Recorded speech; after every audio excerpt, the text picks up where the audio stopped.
Niya na sa mga idol no sa episode 2 na to mga idol, diin ipakita na mo sa inyo mga idol ang bangos sa mga dagat mga idol no. Siyempre ang akong makuan lang mga idol, ang bangos dagat mga idol gagmay, ang timaylan mga idol gagmay siyag ulo mga idol no, dagkog lawas. Muna siya bangos dagat. Ang bangos tabang sad mga idol dagko siyag ulo, dagko siyag lawas.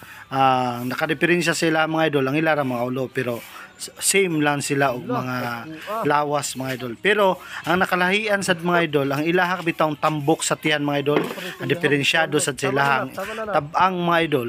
Mao say itom siya og tambok. Pero dito sad sa bangos dagat mga idol, puti siya og tambok mga idol. Mao na diferensya sa iyang tiyan.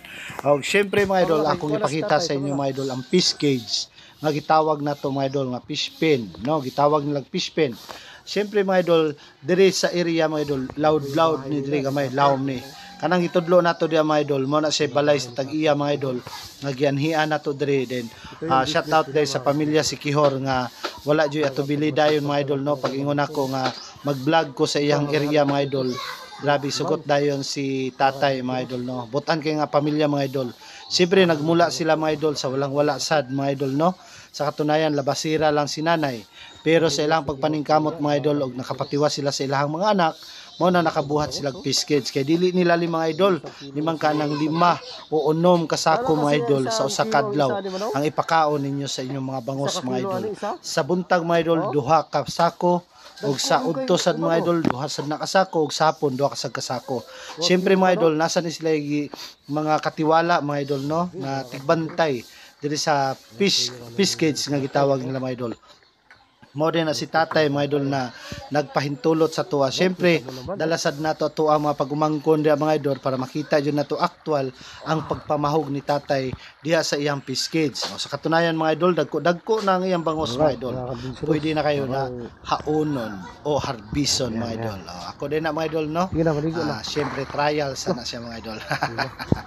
Siyempre mga idol, isa sad ni sa source mga idol kaning lugar mga idol.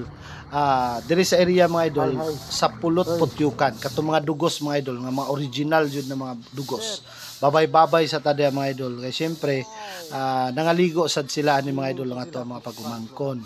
Syempre kanindot talagsaon na lagi ni mga idol no, kay wala man ni sa tuwa sa lugar nato mga idol, kay baluron man tong atong lugar. Dili pareha sila mga idol, kontrolado ang tubig ug medyo gagmay ang balod, kay nadepindihan magud siya mga idol sa Siquijor, Dumaguete og ang Dapitan mga idol. Kani nakita ninyo ng mga area mga idol habang muambak-ambak na sila diha mga idol. Nakita ninyo ng mga buki diha mga idol, diha sa mga pangpang, diha nagdikit ang mga dugos mga idol no. Pero mao lagi mga idol, mga veterano ang kailangan mo kuha na mga idol, kay siyempre sakit-sakit na siya kumamak. Original jud siya nga dugos mga idol.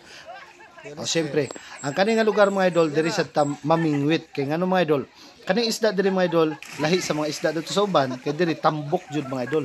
Ano man matambok mga idol, naa diha mismo ang bahog mga idol. Kung pagbahog ni tatay, ang katong uban nga dili makuha sa isda mga idol, diretso sa ilalom og katong may makuha mga idol. Sa katunayan, makita ra nato tungod sa katinaw diri mga idol, makita ra nato mga isda mga idol no. Siyempre lingaw kay ang ato ang mga pagumangkon diha mga idol, ang bakambak. Limang kani mga idol, 20 feet no, 20 feet kataas mga idol. Then dato sa unahan 30 feet padulong sa lawom kay ang area ni mga idol kantil siya mga idol, kantil. Dayon nagdepende ni mga idol sa PC padulong sa ilalom. Siyempre shout out din sa mga divers nato na mga kababayan. Believe jud ko nila mga idol, tag-as kay utong. Siyempre habang galutulat sa to mga pamilya na mga idol, galuto-luto sa si tatay diya mga idol, kay diya taman dito mga idol. Mao sa na iyasan ng payag diya mga idol no, sa kilid sa dalampasigan. Nindot sa kay mga idol kung mamasulta diya mga idol. Daghan kay isda ug wa jud tay problema sa isda mga idol. Namo na nagluto si tatay diya mga idol para sa among pagpaniudto mga idol. O siyempre niabot na ang atong pamilya mga idol sakay sa bangka. Siyempre dili man maigo tanan din on the spot mga idol, munang hakot-hakot na lang miya na mga idol. Sakli ilang gunit lang ki. Alright, gunit din sa kungkuan gas. Nahinay lang. Hinay lang. Mabot na sa ubos Gunit ya? din sa kumbo-kumbo. Mabot na sa ubos? Lalumpia na! Gunit sa kumbo-kumbo. Nahinay boros. Pasikat nyo dyan. Ha? Kabalin mo kung Alright!